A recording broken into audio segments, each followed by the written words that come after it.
So hi guys, ఇవాళ వీడియోలో మనం డైనమిక్ రోడ్స్ గురించి తెలుసుకుందాం. సో బేసిక్గా మనకి డైనమిక్ రోడ్స్ అనేది ఈ విధంగా ఉంటుంది. సో లోకలో స్లాష్ సమ్ ర్యాండమ్ ఐడి. బేసిక్గా ఈ ఐడి వచ్చేసి మనకు ఒక ప్రోడక్ట్ ఐడి ఉండొచ్చు, లేదంటే ఒక యూజర్ ఐడి ఉండొచ్చు. ఓకే, సో ఈ టైప్ ఆఫ్ రోడ్స్ని మనం నెక్స్ట్.js లో ఏ విధంగా కాన్ఫిగర్ చేయాలో తెలుసుకుందాం. ఇప్పుడు మన యాప్ లోపల ఒక డైనమిక్ ఫోల్డర్ని క్రియేట్ చేసుకుందాం. Right click, new folder. So ఇక్కడ మనకి ఇది డైనమిక్ ఫోల్డర్ కాబట్టి మనం ఇక్కడ square brackets, so square brackets లోపల మనం ఐడి అని ఇచ్చేయాలి. ఓకే, సో ఇది వచ్చేసి మన డైనమిక్ ఫోల్డర్. ఓకే, సో ఇప్పుడు మనం ఈ ఫోల్డర్ లోపల page.js అనే ఫైల్ని క్రియేట్ చేసుకుందాం.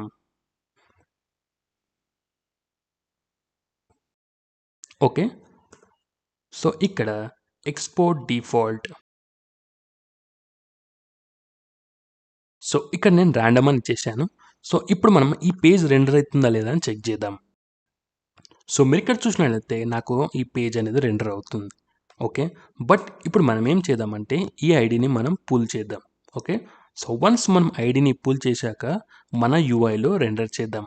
ఓకే, సో ఇక్కడ ప్రాప్స్ ద్వారా మనకు ఐడి అనేది వస్తుంది.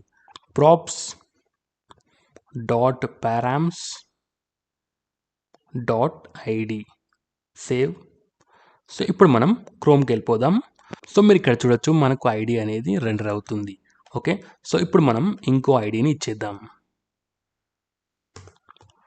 సో చూడొచ్చు మనకి ఇక్కడ ఐడి అనేది అప్డేట్ అయింది. ఓకే, సో ఈ విధంగా మనం డైనమిక్ రోడ్స్ని నెక్స్ట్.js లో కాన్ఫిగర్ చేసుకోవచ్చు. సో ఐ హోప్ ఈ వీడియో మీకు నచ్చింది అనుకుంటాను. ఒకవేళ నచ్చినట్టయితే లైక్ చేయండి, షేర్ చేయండి, సబ్స్క్రైబ్ చేయండి. Thank you, bye.